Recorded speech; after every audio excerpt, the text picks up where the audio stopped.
Bienvenidos a Laboralmente Hablando. Soy Gisela Moreno y hoy vamos a dedicar media hora completa para hablar uno de los mecanismos más importantes del derecho laboral colectivo en Colombia, la estabilidad laboral reforzada por fuero sindical. Esta es la garantía que permite que todos los trabajadores puedan organizarse y negociar sin miedo a represalias. Me acompaña hoy Evelyn Loboa.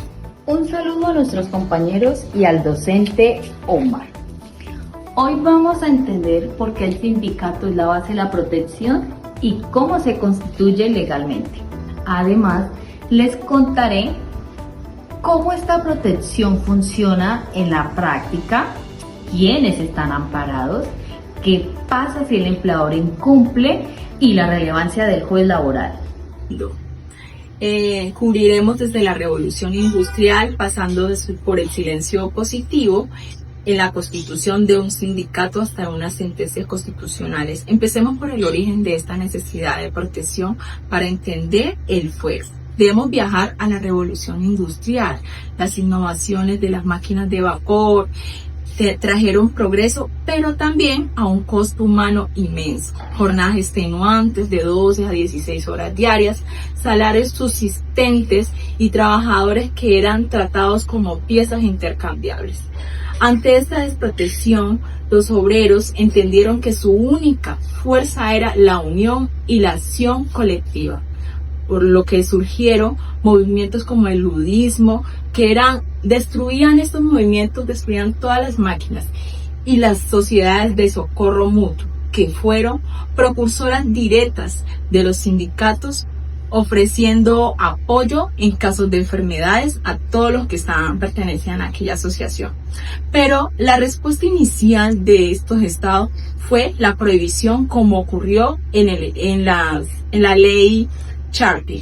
Esta ley lo que hacía era indicar que era prohibido la reunión de trabajadores. El reconocimiento global se consolida con la creación de la OIT en 1919, fundada sobre el principio de justicia social. La OIT en 1919, fundada por el principio de justicia social, dos convenios son el ADN, que fueron el convenio 87 de 1948, que fueron libertad sindical, que garantiza el derecho a las organizaciones a organizarse libremente, y el convenio 98 de 1949, que prohíbe el despido o la discriminación por motivo sindical, siendo eso esencial para la protección reforzada de los dirigentes. En Colombia, la industrialización fue tardía, pero las condiciones laborales generaron un descontento que influenciaron por la ideología. Llevó a grandes movimientos. Un hito dramático fue la masacre bananera en 1928, que mostró una brutal ausencia de protección. Colombia, década de 1920. Un país marcado por la desigualdad, la explotación laboral y la influencia de empresas extranjeras. En medio de este contexto, ocurrió uno de los eventos más trágicos y emblemáticos de la historia del país: la masacre de las bananeras. Un suceso que no solo dejó cientos, quizá miles de víctimas, sino que también expuso las profundas tensiones entre el poder económico, el gobierno y los trabajadores. A principios del siglo XX, Colombia era un país en plena transformación. La economía dependía en gran medida de la agricultura, y una de las empresas más poderosas era la United Fruit Company, una multinacional estadounidense que controlaba grandes extensiones de tierra en la región caribeña, especialmente en el Magdalena. La United Fruit Company, también conocida como el Pulpo por su gran influencia en la política y la economía de varios países latinoamericanos, tenía un monopolio casi absoluto sobre la producción y exportación de banano. Pero este poder no venía sin un costo. Los trabajadores, en su mayoría campesinos y jornaleros, vivían en condiciones deplorables, salarios miserables, largas jornadas laborales y falta de derechos básicos.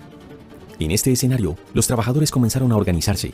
Inspirados por las ideas socialistas y anarquistas que llegaban desde Europa, empezaron a exigir mejores condiciones laborales.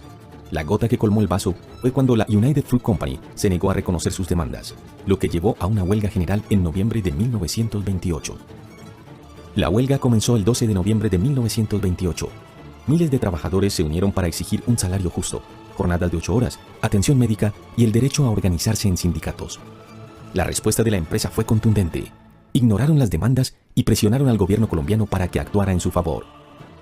el gobierno de Miguel Abadía Méndez, alineado con los intereses de la United Fruit Company, decidió intervenir. El ejército fue enviado a la zona para restablecer el orden. Pero lo que ocurrió después superó cualquier expectativa de justicia o diálogo. En la madrugada del 6 de diciembre de 1928, los trabajadores se congregaron en la estación de tren de Ciénaga, Magdalena, para continuar con la protesta. Fue entonces cuando el ejército, bajo órdenes del general Carlos Cortés Vargas, abrió fuego contra la multitud. Los testimonios de la época hablan de una carnicería. Hombres, mujeres y niños fueron masacrados sin piedad. El número exacto de víctimas nunca se supo. Algunos hablan de decenas, otros de cientos, y hay quienes aseguran que los muertos fueron miles. Lo cierto es que los cuerpos fueron enterrados en fosas comunes, y el gobierno intentó silenciar el hecho. La prensa de la época, influenciada por los intereses de la United Fruit Company, minimizó la tragedia. La masacre de las bananeras no solo fue un acto de violencia extrema, sino también un punto de inflexión en la historia de Colombia. Expuso la complicidad entre el gobierno y las empresas extranjeras y mostró la brutalidad con la que se reprimía cualquier intento de organización laboral. La legislación colombiana se hizo progresivamente garantista con la Ley 83 de 1931, el reconocimiento del derecho a asociación profesional. Después hubo el decreto 2350 de 1944 y reforzó con la Ley 6 de 1945. Introduce formalmente el fuero sindical. El Código Sustantivo de Trabajo en 1950 consolida el fuero en los artículos del 405 al 413. La Constitución del 91 otorga un rango constitucional al derecho de asociación sindical en el artículo 39. Además, al ratificar los convenios 87 y 98, estos requieren fuerza vinculante dentro del bloque de constitucionalidad. Es justo ahí donde entenderemos que el fuero no es solo una norma laboral, es una garantía constitucional del derecho de asociación. Ahora veamos cómo se forma un sindicato y cómo se clasifica. El sindicato, cuyo nombre se deriva del latín syndicus, que significa con justicia, se designaba a la persona encargada de defender los intereses de un gremio de personas. Por lo tanto, el sindicato es una asociación profesional de obreros, empleados, que busca la mejora de condiciones de trabajo de sus miembros. Para constituir legalmente el sindicato se necesita, primero, personería jurídica. Como lo estipula el artículo 364 del Código Sustantivo del Trabajo, la personería se obtiene con el solo hecho de su fundación y a partir de la Asamblea Constitutiva. Luego, el artículo 361 nos indica que este reconocimiento se produce con la inscripción del acta. Luego, se requiere un número mínimo de 25 afiliados, tal como lo estipula el artículo 359. Es precisamente para garantizar que estas funciones se puedan ejercer sin intimidación que existe el fuero. Hablemos de esa armadura legal. ¿Qué es el fuero sindical? Es una garantía legal de estabilidad laboral reforzada, otorgada a ciertos trabajadores que desempeñan funciones de representación sindical.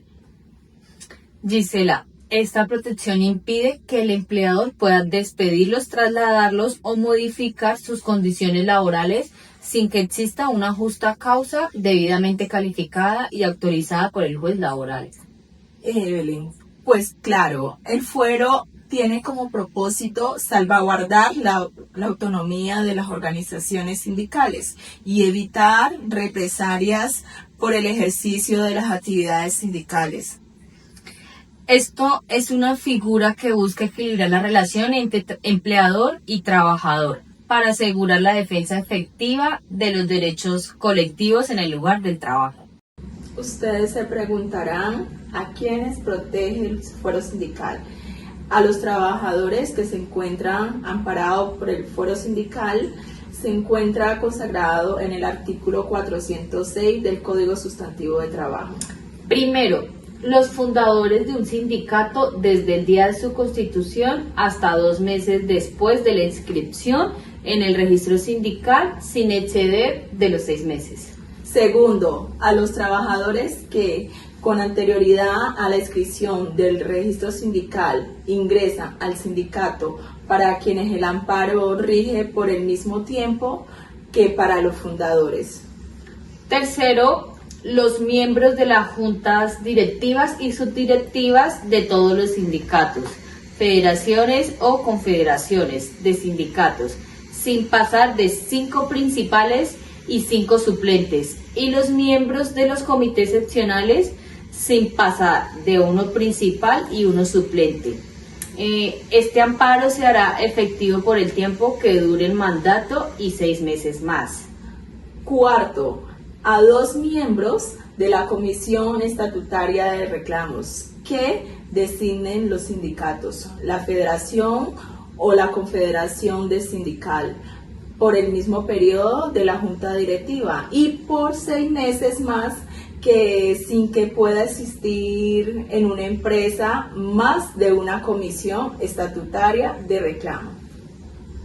Además, Evelyn, el fuero sindical otorga una protección laboral reforzada que impide que los trabajadores amparados por esta figura sean objeto de represalia por ejercer sus funciones de representación sindical.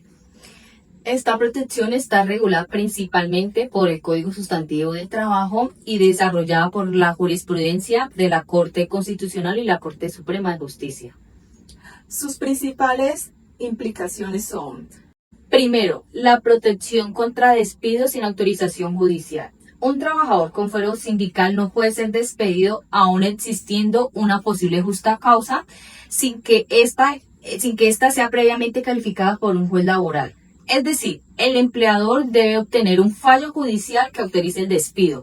Si se despide sin este requisito, el despido es ineficaz y da lugar a la reintegración con el pago de los salarios y prestaciones dejados de percibir. Esta protección frente al traslado arbitrario es el segundo alcance. Los trabajadores aforados no pueden ser trasladados a otra sede, ciudad o puestos diferentes sin una causa objetiva o razonable o sin autorización judicial. Esto incluye cambios que afectan su dignidad, su vida familiar, su estabilidad o el adecuado cumplimiento del trabajo sindical. El traslado injustificado puede considerarse como una forma de desmejora indirecta. Otro alcance importante es la protección frente a las desmejoras a las condiciones laborales. Esta prohibición de reducir el salario, modificarlo negativamente, el horario o alterar funciones o retirar beneficios sin causa legal sin autorización de un juez. Pues esta protección busca evitar presiones o represalias por parte del empleador que afecten el ejercicio libre de la actividad sindical. Dentro de la estabilidad laboral reforzada por fuero sindical aparece otra figura, que es el fuero circunstancial. Este fuero es una garantía legal de protección temporal al empleo, reconocida por el artículo 25 del decreto 2351 de 1961. Que ampara a los trabajadores involucrados en un proceso de negociación colectiva. Esta figura impide que el empleador los despida sin una justa causa debidamente comprobada desde el momento en que se presentan los pliegos de peticiones y durante todo el tiempo que duren las etapas legales del procedimiento para la solución de aquel conflicto colectivo. Pues su finalidad es proteger la estabilidad laboral de quienes participan activamente en el ejercicio de derechos colectivos, evitando represalias o actos que puedan obstaculizar la negociación entre trabajadores y empleadores. Ahora, ¿quiénes pueden cobijarse bajo la figura del fuero circunstancial? Pues protege a los trabajadores que presentaron al empleador el pliego de peticiones y podrá comprender tanto a los afiliados al sindicato y a los que no están sindicalizados.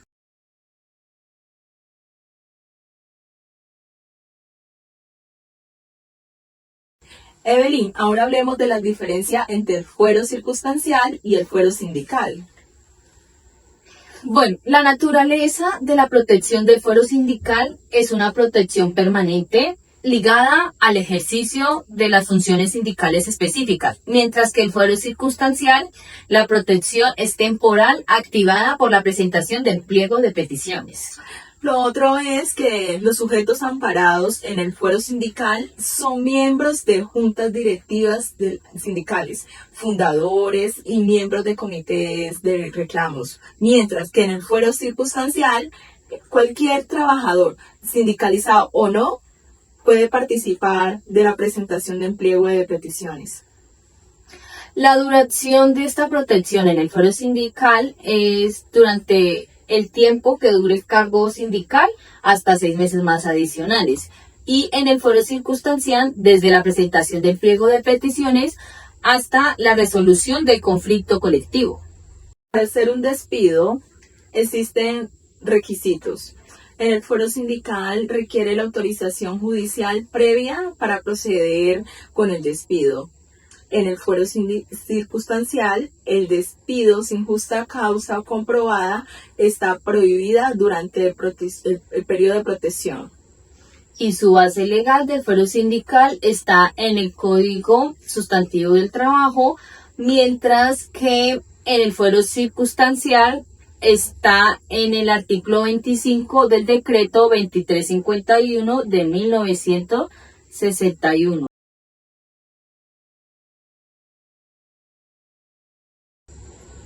Gisela, y me surge una duda. Sí.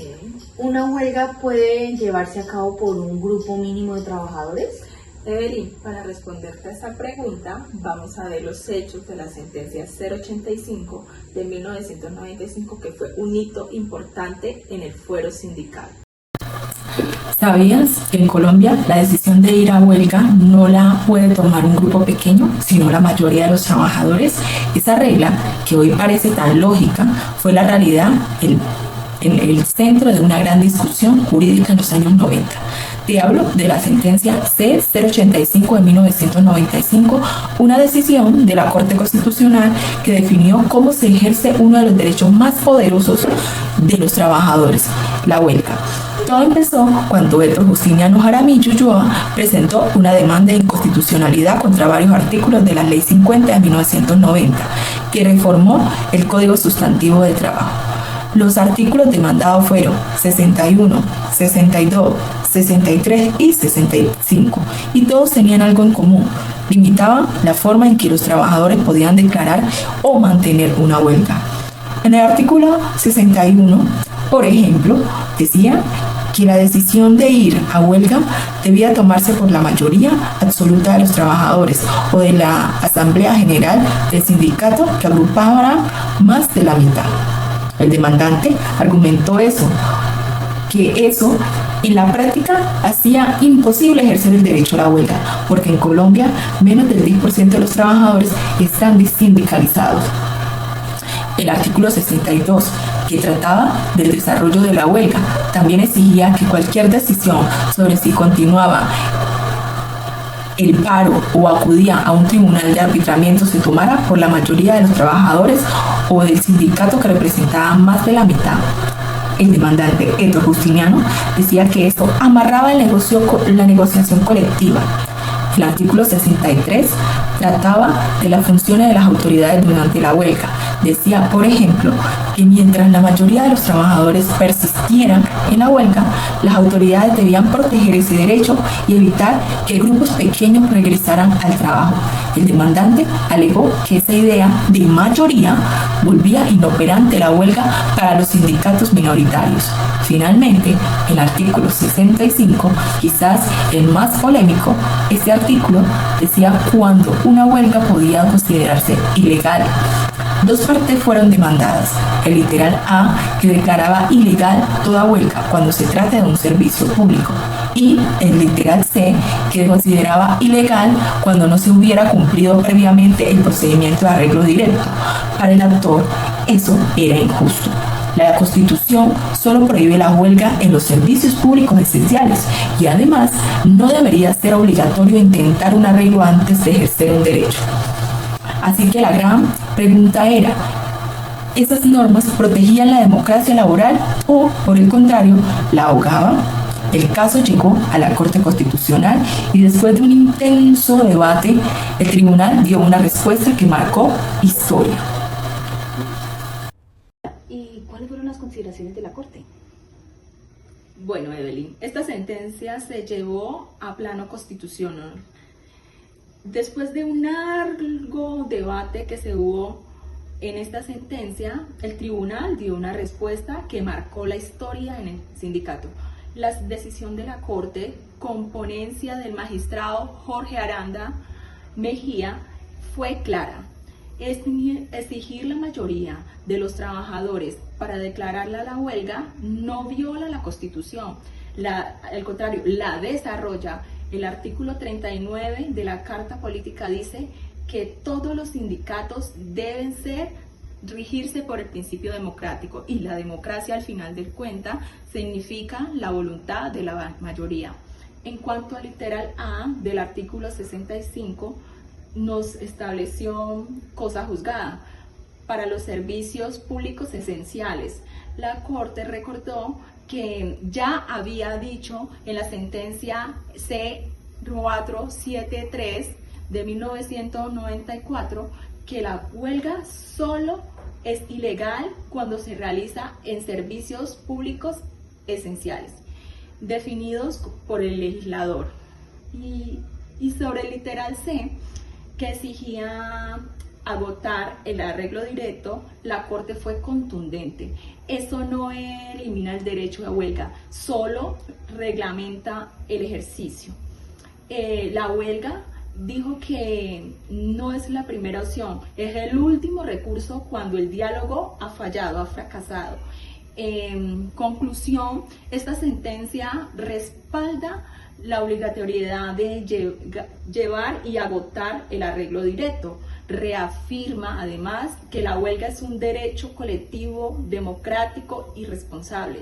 La Corte declaró exequible todos los apartes demandados y dejó claro que en materia de huelga sindical la voz de mucho pesa más que el grito de poco. Esta decisión no debilitó los movimientos obreros, al contrario, lo fortaleció desde el consenso, porque una huelga, más que una pausa de trabajo, es el acto de unidad, dignidad y poder colectivo. Bueno, Evelyn, coméntenos qué sentencias hay destacada en lo del fuero sindical. Bueno, a continuación veremos los hechos de la sentencia 952 del 2003.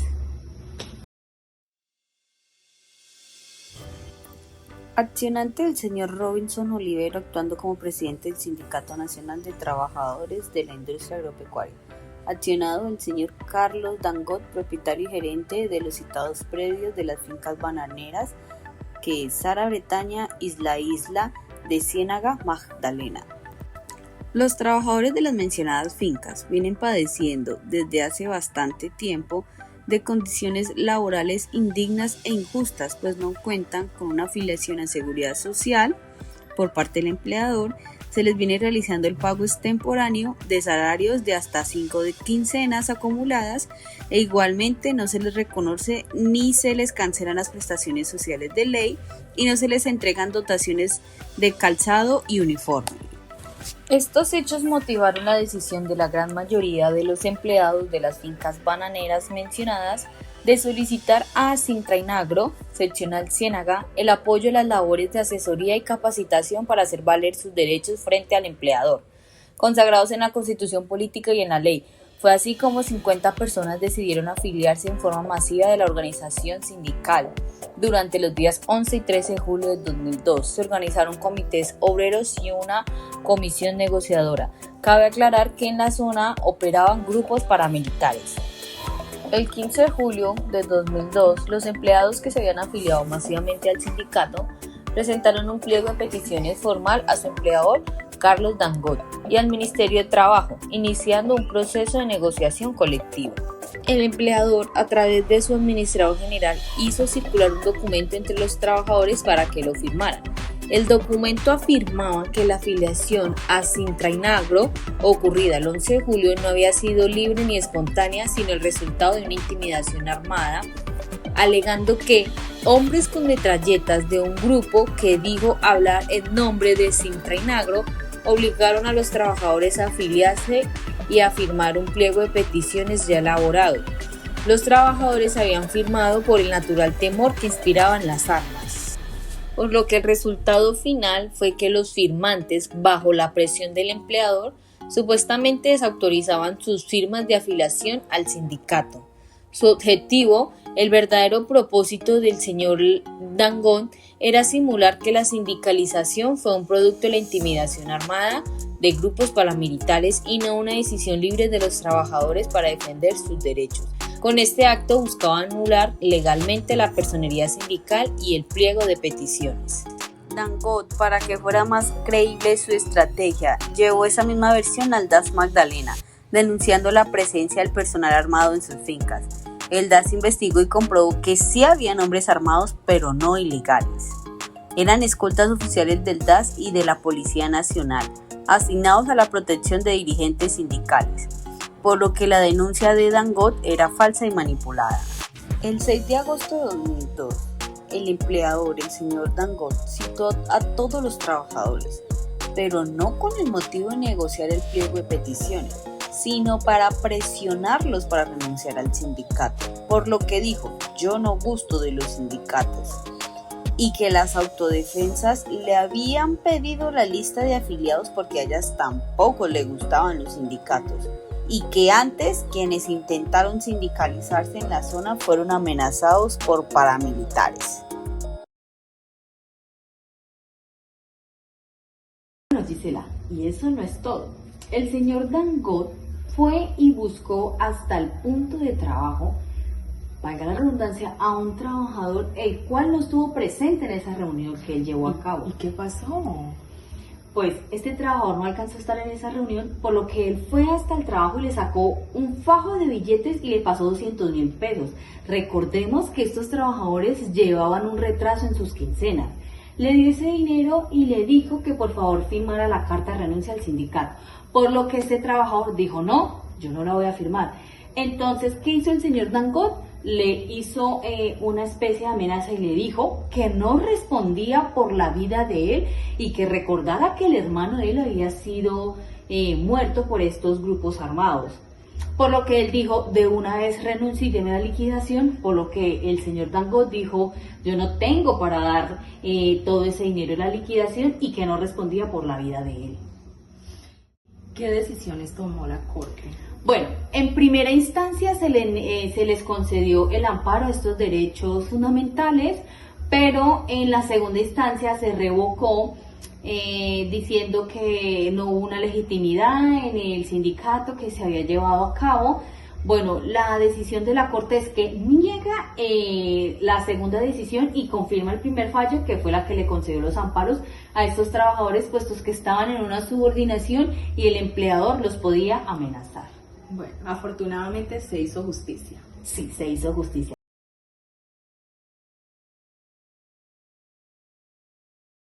Hola compañeros, hoy nos encontramos en la Fábrica de Licores del Tolima, una empresa industrial y comercial del Estado. Esta empresa a hoy ya tiene 45 años de constituida, en el cual tiene 4 modalidades de contratación. 1 por prestación de servicios, 2 por decreto, que es la gerencia general, 3 por libre remoción y 4 empleados de confianza. Hoy nos va a compartir su experiencia el presidente del sindicato de la Fábrica de Licores, en el cual vamos a tener a continuación. Es Eber Alberto Lozada Neira, funcionario de la Fábrica de Licores del Tolima hace 39 años y actualmente el presidente del sindicato de industria de la Fábrica de Licores del Tolima, seccional Tolima.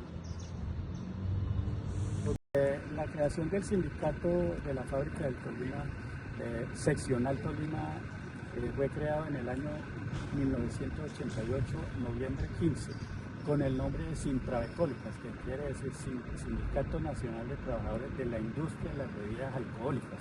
Fue creado en la ciudad de Florencia, Caquetá, y actualmente agrupa 7 licoreras del país. En el momento de la creación, más o menos estaban afiliados unos 1.800, 2.000 trabajadores. A la fecha, a nivel nacional, tenemos aproximadamente 600, 630 trabajadores afiliados a nivel nacional entre las 6 licoreras. En el caso de Tolima, que es una seccional, ¿por qué? Porque nosotros ya no tenemos subdirectivas, porque las subdirectivas de un sindicato se conforman hasta mínimo 25 trabajadores. Nosotros tenemos trabajadores afiliados, 9 trabajadores, entonces estamos conformados en un comité. A la fecha la seccional Tolima cuenta con 9 trabajadores oficiales y a nivel nacional, entre las 6 licoreras, tenemos 620 630 trabajadores afiliados.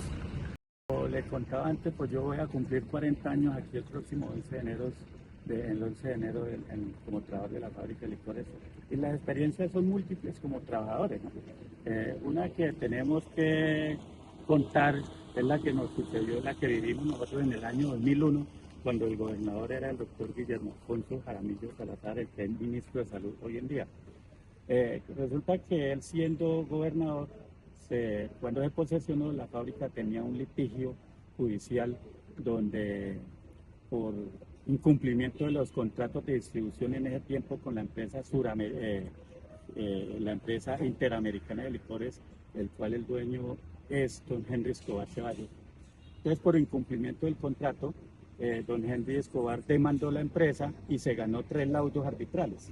Los 3 laudos arbitrales costaron más o menos 11.000 millones de pesos.